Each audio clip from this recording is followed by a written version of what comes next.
நீதிமான்கள் பூமியை சுதந்தரித்துக் கொண்டு என்றைக்கும் அதிலே வாசமாயிருப்பார்கள். சங்கீதம் 37:29.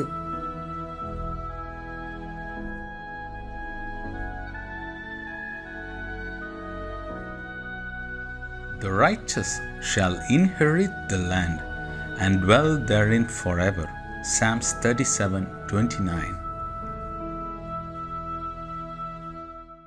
ஆண்டவரும் இரட்சகருமாகிய இயேசு கிறிஸ்துவின் நாமத்தினாலே யூடியூப் சேனல் மூலமாக செய்தியை கேட்டுக்கொண்டிருக்கிற தேவ பிள்ளைகள் யாவருக்கும் காட் கோசிஸ் மினிஸ்ட்ரி சார்பாக அன்பின் வாழ்த்துதலை தெரிவித்துக் கொள்கிறேன். இந்த 6வது மாதமாகிய ஜூன் மாதத்திலே கர்த்தருடைய கிருபையும் இரக்கமும் சமாதானமும் உங்களோடும் உங்கள் குடும்பங்களோடும் தங்கியிருப்பதாக. தேவனுடைய சமாதானம் உங்களுடைய இல்லங்களிலே உங்களுடைய தனிப்பட்ட வாழ்க்கையிலே காணப்பட வேண்டும் என்று வாழ்த்தி ஆசீர்வதிக்கிறேன். உங்களுக்காகவும் உங்கள் குடும்பங்களுக்காகவும் தினந்தோறும் ஜெபித்து வருகிறோம். தேவனாகிய கர்த்தர் இந்த மாதத்திலே நம் கண்ணீருக்கெல்லாம் ஒரு பதிலை தர உண்மையுள்ளவராயிருக்கிறார் என்பதை நான் விசுவாசிக்கிறேன். நீங்களும் அதை விசுவாசித்து தேவனுடைய நாமத்தை மகிமைப்படுத்தி உங்களை ஒப்பு கொடுங்கள். கர்த்தருடைய வார்த்தையை விசுவாசிக்கிறவர்களுக்கு தேவனுடைய வார்த்தையினால் உண்டான சமாதானமும் மகிமையும் இரக்கமும் நிச்சயம் கிடைக்கும் என்பதில் சந்தேகமில்லை. இந்த மாதத்தில் கர்த்தருடைய வார்த்தை உங்கள் வாழ்க்கையில் கிரியை செய்யும்படியாக நீங்கள் உங்களை தேவனுக்கு முன்பாக ஒப்பு கொடுங்கள். தேவனாகிய கர்த்தர் உங்களையும் உங்கள் குடும்பங்களையும் ஆசீர்வதிப்பாராக. ஆமென்.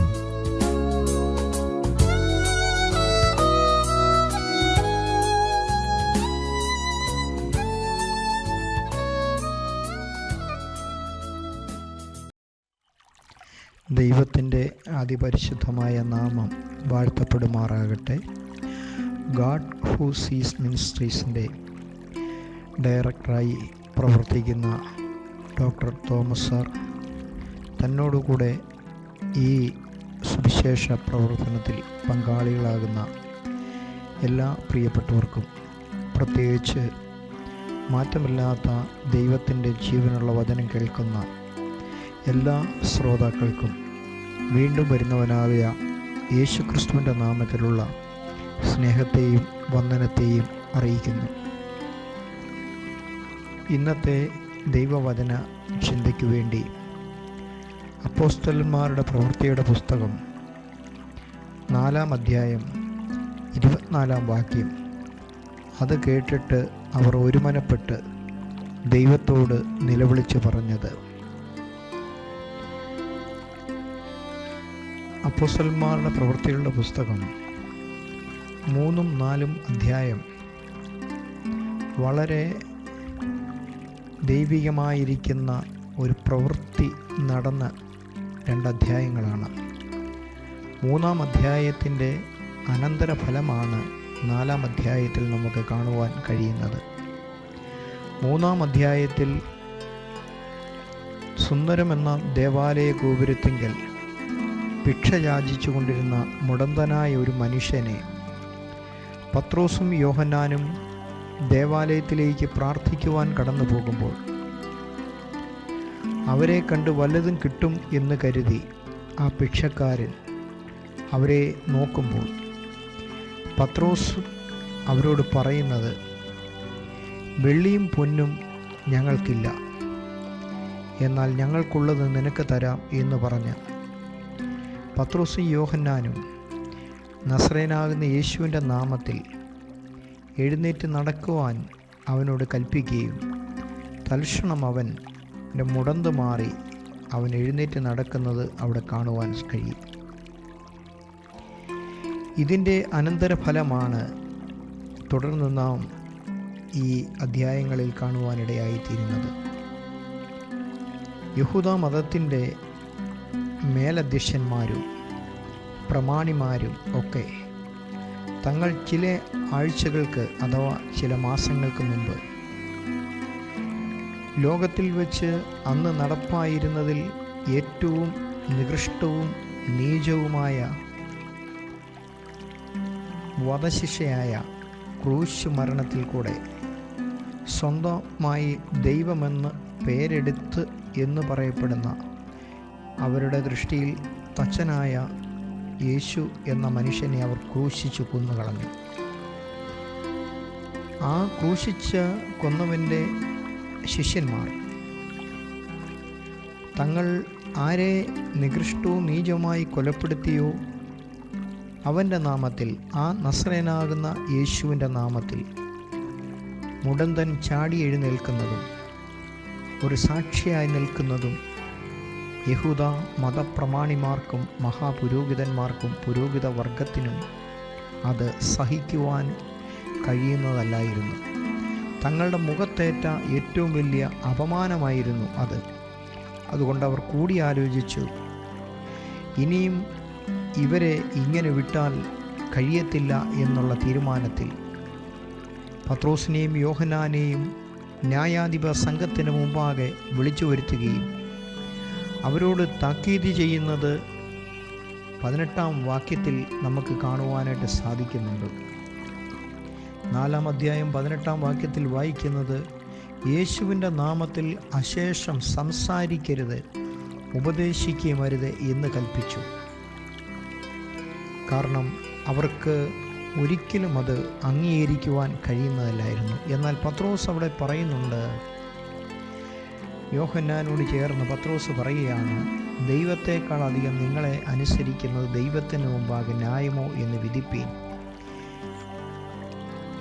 അതിൻ്റെ അനന്തരഫലമായി അവരെ താക്കീത് ചെയ്ത് വിട്ടയക്കുമ്പോൾ 4-ാം അധ്യായം 24-ാം വാക്യത്തിൽ നമ്മൾ വായിച്ച കുറിവാക്യം, അത് കേട്ടിട്ട് അവർ ഒരുമനപ്പെട്ട് ദൈവത്തോട് നിലവിളിച്ചു. പത്രോസും യോഹന്നാനും തൻ്റെ കൂട്ടാളികളുടെ അടുക്കലേക്ക് വന്നു. 23-ാം വാക്യം, പുരോഹിതന്മാരും മൂപ്പന്മാരും തങ്ങളോട് പറഞ്ഞതെല്ലാം അവരെ അറിയിച്ചു. എന്താണ്? യേശുവിൻ്റെ നാമത്തിൽ അശേഷം ഇനിയും സംസാരിക്കരുത്, ഉപദേശിക്കരുത്. ആ ഒറ്റ വാക്ക് കേട്ടിട്ട് അവർ ഒരുമനപ്പെട്ട് ദൈവത്തിൻ്റെ മുഖത്തേക്ക് നോക്കി പ്രാർത്ഥിക്കുവാനായിട്ട് തുടങ്ങി. എന്നെ കേൾക്കുന്ന പ്രിയമുള്ള സ്നേഹിത, പ്രിയമുള്ള മാതാവേ, പിതാവേ, സഹോദര, യേശുവിൻ്റെ നാമത്തിൽ സംസാരിക്കുന്നത് ഈ ലോകത്തിലെ ശക്തികൾക്ക്, ഈ ലോകത്തെ ഭരിക്കുവാൻ ഒരുങ്ങുന്ന പൈശാചിക ശക്തികൾക്ക് അഥവാ ഭരിച്ചുകൊണ്ടിരിക്കുന്ന ശക്തികൾക്ക് അതൊരിക്കലും അവർക്കത് സുഖകരമല്ല. അതുകൊണ്ട് യേശുവിൻ്റെ നാമത്തിൽ ഒരു വ്യക്തി എവിടെ എഴുന്നേൽക്കുവാൻ ഒരുങ്ങുന്നുവോ ആ വ്യക്തിയെ എഴുന്നേൽക്കുമ്പോൾ തന്നെ അടിച്ചൊതുക്കുക, ഇല്ലായ്മ ചെയ്യുക, അവൻ്റെ നാവിനെ അടക്കിക്കളയുക. അതാണ് ഈ ലോക ശക്തികളുടെ പരമപ്രധാനമായിരിക്കുന്ന ലക്ഷ്യമെന്ന് പറയുന്നത്. യേശുവിൻ്റെ നാമം എവിടെ ഉയർത്തുന്നുവോ ആ നാമം ഉയർത്തുന്നവനെ ഉയർത്തും. അവൻ എന്താണോ പ്രതിദാനം ചെയ്യുന്നത് അതിനെ ഉയർത്തുവാനിടയായിത്തീരും. കാരണം സർവനാമത്തേക്കാൾ മേലായ നാമം യേശുവിൻ്റെ നാമമാണ്. എല്ലാ മുഴങ്കാലും മടങ്ങുന്ന, എല്ലാ നാവും ഏറ്റുപറയുന്ന ഒരേ ഒരു നാമമുണ്ടെങ്കിൽ അത് യേശുവിൻ്റെ നാമം മാത്രമേ ഉള്ളൂ. അതിനെ തടയിടുവാനായിട്ടാണ് ഇവർ ഇവിടെ ഒരുങ്ങുവാനായിട്ടിടയായിത്തീർത്തുന്നത്. പത്രോസ് അവിടെ പരിശുദ്ധാത്മാവിൻ്റെ നിറവിൽ നിന്നുകൊണ്ട് പറയുകയാണ്, മറ്റൊരുത്തനിലും രക്ഷയില്ല, നാം രക്ഷിക്കപ്പെടുവാൻ യേശുക്രിസ്തുവിൻ്റെ നാമം മാത്രമേ ഉള്ളൂ എന്ന് ഇവിടെ പറയുവാനായിട്ടിടയായിത്തീരുന്നുണ്ട്. അതുകൊണ്ട് യേശുവിൻ്റെ നാമം നാം ഉയർത്തുന്നെങ്കിൽ നമുക്ക് ശക്തമായ രീതിയിലുള്ള പ്രതികൂലങ്ങൾ കടന്നു വരുവാൻ തക്കവണ്ണം നമ്മുടെ ആയിത്തീരും. നമ്മുടെ വഴികളെ അടയ്ക്കുവാനായിട്ടിടയായിത്തീരും. നമ്മളുടെ ബന്ധങ്ങളെ തകർക്കുവാനിടയായിത്തീരും. എന്നാൽ സകലത്തിന്മേലും ജയിച്ച് ഉയർത്തെഴുന്നേറ്റ് ജീവിക്കുന്ന ആ കർത്താവാകുന്ന യേശു ക്രിസ്തു നമ്മുടെയോട് കൂടെ ഉണ്ടെങ്കിൽ ഇതെല്ലാം താൽക്കാലികം മാത്രമാണെന്നും ആത്യന്തികമായിരിക്കുന്ന വിജയം യേശുവിൻ്റെ നാമത്തിൽ വിശ്വസിക്കുന്നവർക്ക് മാത്രമാണെന്നും നമുക്ക് തിരിച്ചറിയാം. ഇതിനു വേണ്ടി ഇത് പ്രവർത്തിച്ച് ഇതിൻ്റെ പിന്നിൽ പ്രവർത്തിക്കുന്ന പൈശാചിക ശക്തികൾക്കും ഇത് തിരിച്ചറിയുവാനായിട്ട് കഴിയുന്നുണ്ട്. തങ്ങൾ പരാജയപ്പെട്ടവരാണ്, തങ്ങൾക്കൊരിക്കലും യേശുവിൻ്റെ നാമത്തിന് മുന്നിൽ ജയിക്കുവാനായിട്ട് കഴിയത്തില്ല എന്നവർക്കറിയാം. എങ്കിലും അവർ പറ്റുന്നിടത്തോളം, തങ്ങളാൽ പറ്റുന്നിടത്തോളം ഇന്നും അവർ വഴികളെ അടയ്ക്കുകയാണ്, വാതിലുകളെ അടയ്ക്കുകയാണ്. അതെ, അവർ എല്ലാ വിധത്തിലും പ്രതികൂലങ്ങളെ ഉണ്ടാക്കിക്കൊണ്ടിരിക്കുകയാണ്. അപ്പോഴെന്താണ് ചെയ്യേണ്ടത്? അവരെ 24-ാം വാക്യത്തിൽ നാം വായിച്ച് ഈ വാക്കുകളെ എല്ലാം തങ്ങളുടെ കൂട്ടാളികളോട് പത്രോസും യോഹന്നാനും അറിയിച്ചപ്പോൾ 24-ാം വാക്യത്തിൽ നാം കുറിവാക്യം വായിച്ചു. അത് കേട്ടിട്ട് അവർ ഒരു മനപ്പെട്ട് ദൈവത്തോട് നിലവിളിച്ചു. എന്നെ കേൾക്കുന്ന പ്രിയമുള്ള സ്നേഹിത, ജീവിതത്തിൻ്റെ പ്രയാസങ്ങൾ കടന്നു വരുമ്പോൾ, പ്രതികൂലങ്ങൾ കടന്നു വരുമ്പോൾ എന്താണ് ചെയ്യേണ്ടത്? പ്രതികൂലങ്ങൾ കടന്നു വരത്തില്ലെന്നല്ല, പ്രയാസങ്ങൾ കടന്നു വരത്തില്ലെന്നല്ല, ശത്രുക്കൾ ഉണ്ടാകത്തില്ലെന്നല്ല, എല്ലാം ഉണ്ടാകാം. പക്ഷെങ്കിൽ ആ സാഹചര്യത്തിൽ കരത്തോട് കരം പിടിച്ച് തോളോട് തോള് നിർത്തിക്കൊണ്ട് ഒരുമനപ്പെട്ട് ദൈവത്തിൻ്റെ സന്നിധിയിൽ പ്രാർത്ഥിക്കുവാനായിട്ട് കഴിയുന്നുണ്ടെങ്കിൽ അവിടെ ദൈവത്തിൻ്റെ മഹത്വം ഇറങ്ങുവാൻ തക്കവണ്ണമിടയായിത്തീരും. അവർ പ്രാർത്ഥിക്കുന്ന എങ്ങനെയാണ്? അവർ നിലവിളിച്ചു പറഞ്ഞത്, ആകാശവും ഭൂമിയും സമുദ്രവും അവരുള്ള സകലവും ഉണ്ടാക്കിയ നാഥനെ. ഈ ഒരു ബോധ്യമാണ് നമ്മുടെ ജീവിതത്തിൽ ഉണ്ടാകുന്നത്. നാം വിശ്വസിക്കുന്ന ദൈവം ആരാണ്? സർവശക്തനായിരിക്കുന്ന ദൈവമാണ്. ആകാശത്തെയും ഭൂമിയെയും സമുദ്രത്തെയും അവയിലുള്ള സകലത്തെയും ഉണ്ടാക്കിയവനാണ് സർവശക്തനായിരിക്കുന്ന ദൈവം. ആ ദൈവത്തിൻ്റെ നാമമാണ് യേശുവിൻ്റെ നാമം എന്ന് പറയുന്നത്. ആ യേശുവിൻ്റെ നാമം, ഈ സർവശക്തിയുള്ള നാമത്തിന് കീഴിലെ ഈ ലോകത്തിലെ എല്ലാ നാമങ്ങളും അധികാരങ്ങളും ഉള്ളെന്നും ആ നാമത്തിൻ്റെ കീഴിലാണ് ഞാൻ ഇന്ന് നേരിടുന്ന എല്ലാ പ്രയാസങ്ങളും പ്രതികൂലങ്ങളും പ്രതിസന്ധികളും ഈ സർവശക്തിയുള്ള നാമത്തിൻ്റെ കീഴിൽ മാത്രമാണെന്നുള്ള ആ വലിയ തിരിച്ചറിവാണ് നമ്മുടെ ജീവിതത്തിൽ ദൈവത്തോട് കൂടുതൽ കൂടുതൽ അടുത്ത് ചെല്ലുവാനായിട്ട് നമ്മെ പ്രേരിപ്പിക്കുവാൻ തക്കവണ്ണം ഇടയായിത്തീരുന്നത്. നമ്മുടെ വിശ്വാസത്തിൻ്റെ പരിശോധനയുടെ മുന്നിൽ ഈ സർവശക്തിയുള്ള നാമമാണ് നമ്മളെ ഉയർത്തുവാനിടയായിത്തീർന്നത്. അവർ നേരിട്ടത് ആ കാലത്തെ ഏറ്റവും വലിയ ഭീഷണിയാണ് നേരിട്ടത്. പക്ഷേ അവർക്ക്, ആ ശിഷ്യന്മാർക്കൊരു തിരിച്ചറിവുണ്ടായിരുന്നു. ഞങ്ങൾ വിളിക്കുന്ന നാമം, ഞങ്ങളോട് കൂടെ നടന്നവൻ, ഞങ്ങളോടുകൂടെ ഭക്ഷിച്ചവൻ, ഞങ്ങളോടുകൂടി പാനം ചെയ്തവൻ, മരിച്ചവൻ, അടക്കപ്പെട്ടവൻ, ഉയർത്തെഴുന്നേറ്റവൻ, സ്വർഗത്തിലേക്ക് ആരോഹണം ചെയ്യുന്നത് ഞങ്ങൾ കണ്ടവൻ, ആകാശത്തെയും ഭൂമിയെയും സമുദ്രത്തെയും അവയിലുള്ള സകലത്തെയും ഉളവാക്കിയ ദൈവമാണെന്നുള്ള തിരിച്ചറിവ് ശിഷ്യന്മാർക്കുണ്ടായതുകൊണ്ട് അവർക്ക് ഈ ഭീഷണിയുടെ മുന്നിൽ അവർക്ക് ഭയപ്പെടുവാനായിട്ടിടയായിത്തീർന്നു. എങ്കിൽ നമ്മുടെ ജീവിതത്തിലും ഇതുപോലെയുള്ള ഭീഷണികൾ നേരിടുമ്പോൾ, പ്രയാസങ്ങൾ നേരിടുമ്പോൾ, നമ്മുടെ വഴികളെ അടച്ചു കളയുമ്പോൾ, വാതിലുകൾ തുറക്കാതെ വരുമ്പോൾ, സർവശക്തനായിരിക്കുന്ന ദൈവത്തിൻ്റെ മഹാസാന്നിധ്യത്തെ, അവൻ്റെ നാമത്തിൻ്റെ ശക്തിയെയും വാസ്തവമായിട്ട് തിരിച്ചറിയുവാൻ കഴിയുന്നുണ്ടെങ്കിൽ നമുക്കും ഇതുപോലെ പ്രാർത്ഥിക്കുവാനായിട്ട് സാധിക്കും. അവർ 2-ാം സങ്കീർത്തനത്തിൻ്റെ 1-ാം വാക്യത്തെ ഉദ്ധരിച്ചുകൊണ്ട് വീണ്ടും പ്രാർത്ഥിക്കുന്നുണ്ട്. ജാതികൾ കലഹിക്കുന്നു, വംശങ്ങൾ വ്യർത്ഥമായത് നിരൂപിക്കുന്നു എന്നൊക്കെ പറഞ്ഞവർ പ്രാർത്ഥിക്കുന്നുണ്ട്. അവസാനം താഴേക്ക് വരുമ്പോൾ അവിടെ വായിക്കുവാൻ സാധിക്കുന്നത് അവർ പരിശുദ്ധാത്മാവ് നിറയുവാനിട്ടിടയായി തീർന്നു. 31-ാം വാക്യത്തിൽ വായിക്കുന്നു, ഇങ്ങനെ പ്രാർത്ഥിച്ചപ്പോൾ അവർ കൂടിയിരുന്ന സ്ഥലം കുലുങ്ങി, എല്ലാവരും പരിശുദ്ധാത്മാവ് നിറഞ്ഞവരായി ദൈവവചനം ധൈര്യത്തോടെ പ്രസ്താവിച്ചു. എന്താണ് സംഭവിച്ചത്? അവർ ഒരു മനപ്പെട്ട് കൈയോട് കൈ കോർത്ത് വിഷയം ഉണ്ടായപ്പോൾ അത് പ്രാർത്ഥനയുടെ കൂട്ടായ്മയ്ക്ക് കരത്തോട് കരം കൊടുത്തുകൊണ്ട് അവർ പ്രാർത്ഥിക്കുവാനിടയായി തീർന്നപ്പോൾ പരിശുദ്ധാത്മാവിനെ പ്രാപിച്ചവരായ അവരുടെ മേൽ പരിശുദ്ധാത്മാവിൻ്റെ വലിയ നിറവുണ്ടാകുവാനിടയായി തീർന്നു. എന്താണ് അവരോട് പറഞ്ഞത്? നിങ്ങളിനി അവൻ്റെ നാമത്തിൽ, യേശുവിൻ്റെ നാമത്തിൽ സംസാരിക്കരുതെന്നാണ് പറഞ്ഞത്. പക്ഷെങ്കിൽ ആ പറഞ്ഞ അതേ വാക്കിന് നേരെ വിപരീതമായി പരിശുദ്ധാത്മാവ് അവർ നിറഞ്ഞപ്പോൾ അവർ ദൈവവചനം ധൈര്യത്തോടെ പ്രസ്താവിച്ചു. കാരണം 30-ാം വാക്യത്തിൽ പറയുന്നു, ദൈവത്തിൻ്റെ കരം അവരുടെ കൂടെ ഉണ്ടായിരുന്നു. സൗഖ്യമാക്കുവാൻ തക്കവണ്ണം ദൈവത്തിൻ്റെ കരം അവരോട് കൂടെ ഉണ്ടായിരുന്നു.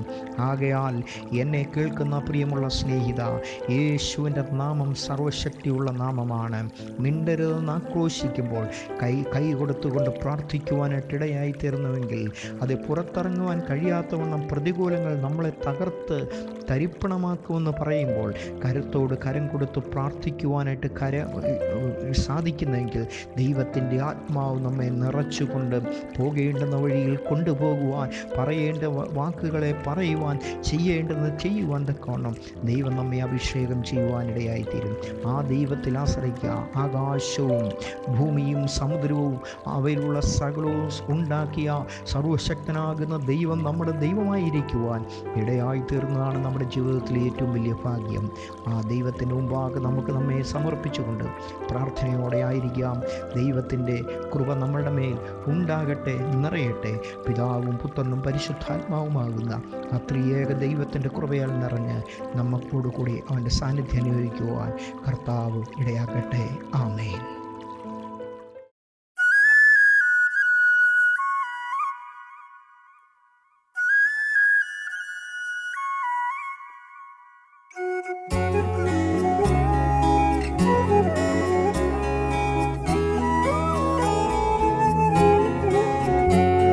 என் நெருக்கத்திலே என் துணையானீரே, என் ஒடுக்கத்தையே நீர் மாற்றினீரே.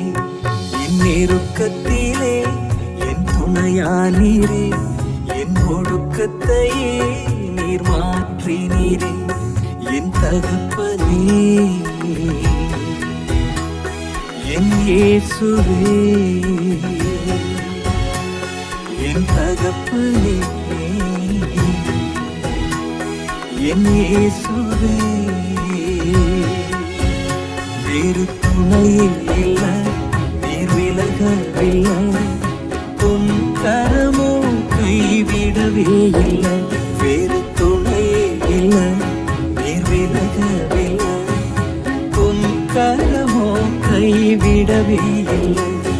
என் நெருக்கத்திலே என் துணையானீரே, என் ஒடுக்கத்தையே நீர் மாற்றினீரே.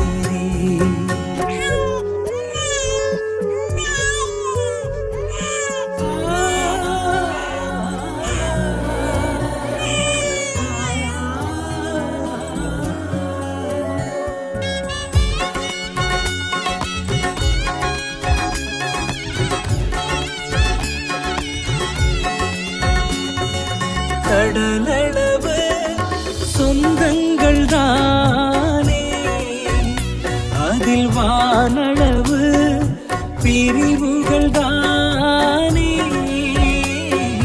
கடலளவு சொந்தங்கள் தானே, அதில் வானளவு பிரிவுகள் தானே. நான் நம்பினோரும் என்னை நம்பலையே, நான் நம்பினோரும் என்னை நம்பலையே. என்னை அரவணைத்த என் தகப்பன் நீரே, என்னை அரவணைத்த என் தகப்பன் நீரே. வேறு துணை இல்லை, நீர் விலகவில்லை, உம் கரமோ கைவிடவே இல்லை. வேறு துணை இல்லை, நீர் விலகவில்லை, உம் கரமோ கைவிடவே இல்லை. என் நெருக்கத்திலே என் துணையானீரே, என் ஒடுக்கத்தையே நீர் மாற்றினீரே.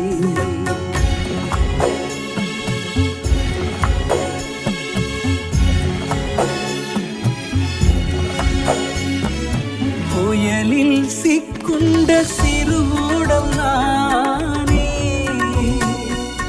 வறண்ட வயல்வெளி நான் தானே.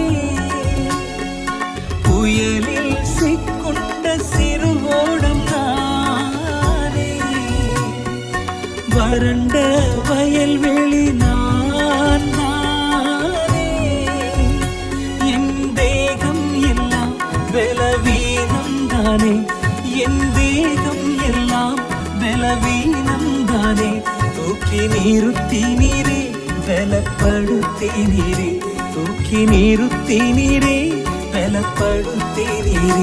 வேறு துணையே இல்ல, நீர் விலகவில்லை. உம் கரமோ கைவிடவே இல்லை. வேறு துணையே இல்ல, நீர் விலகவில்லை. உம் கரமோ கைவிடவே இல்லை. என் நெருக்கத்திலே என் துணையானீரே. என் ஒடுக்கத்தையே நீர் மாற்றீரே.